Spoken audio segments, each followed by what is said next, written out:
Mr. Chairman, thanks to Khaled Kiari for his briefing. For several months now, the entire world has been witnessing how the United States continues to deliberately escalate tensions around our friendly Venezuela under the pretext of combating drug trafficking and the terrorist threat, while illegally destroying civilian vessels in the Caribbean. At the previous council meeting, we all saw for ourselves that behind this artificial facade lies the goal of building up American military presence and exerting pressure on an independent state whose policies Washington dislikes.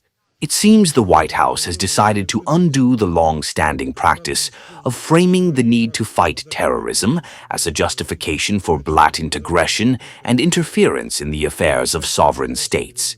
This time, the legitimate government of the Bolivarian Republic has been declared a foreign terrorist organization. They are trying to force upon us all the flawed logic that a single decision by the American authorities is enough to transform a sovereign state into a criminal enterprise, and any forceful action against it can now be called a law enforcement operation and defense of national interests. We see no point in delving into the absurdity of America's pseudo-legal ploys.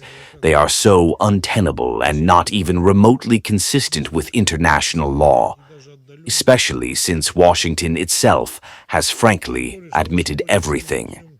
The U.S. President's statement of December 16th requires no further interpretation.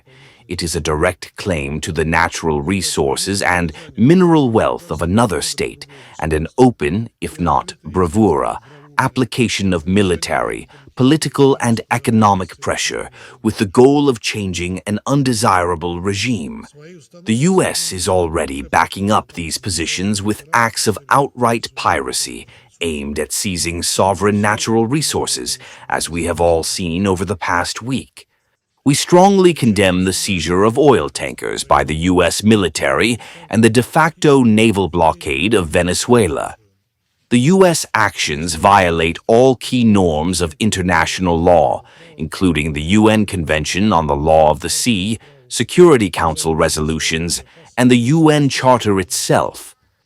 Colleagues, the U.S.-imposed illegal blockade of Venezuela's coastline is a genuine act of aggression. Washington's responsibility for the catastrophic consequences of such arrogant behavior for the residents of the blockaded country is also clear. Unfortunately, there is every reason to believe that the U.S. actions against Venezuela are not a one-off. This ongoing intervention could become a template for future military action against Latin American states in accordance with the so-called Trump Amendment to the Monroe Doctrine, enshrined in the recently published U.S. National Security Strategy.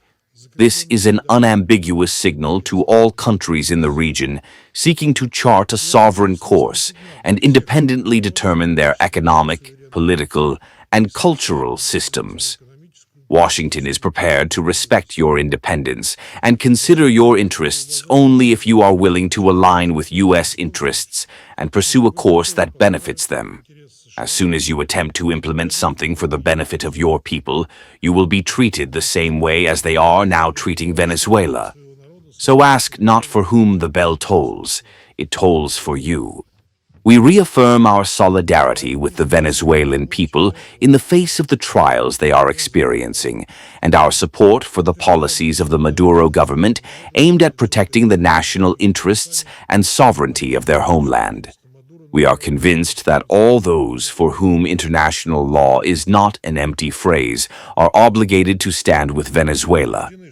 We note that Caracas has consistently demonstrated its willingness to engage in dialogue and cooperation with Washington, both in the areas of effective and coordinated countering drug trafficking, and in the fight against real, not imaginary, terrorism. As far as we can tell, all countries in the region support peaceful means of resolving differences and multilateral cooperation in these areas. However, Washington refuses to hear or see this, stubbornly continuing its destructive policy, which is fraught with the most serious consequences for the region and the world at large. We regret that the new American administration, while demonstrating sobriety and pragmatism in a number of other crises, remains hostage to the very approaches it itself actively criticizes in Venezuela. We hope that common sense will prevail and that Washington will be able to stop in time and avoid a fatal mistake that will inevitably undermine long-term American national interests.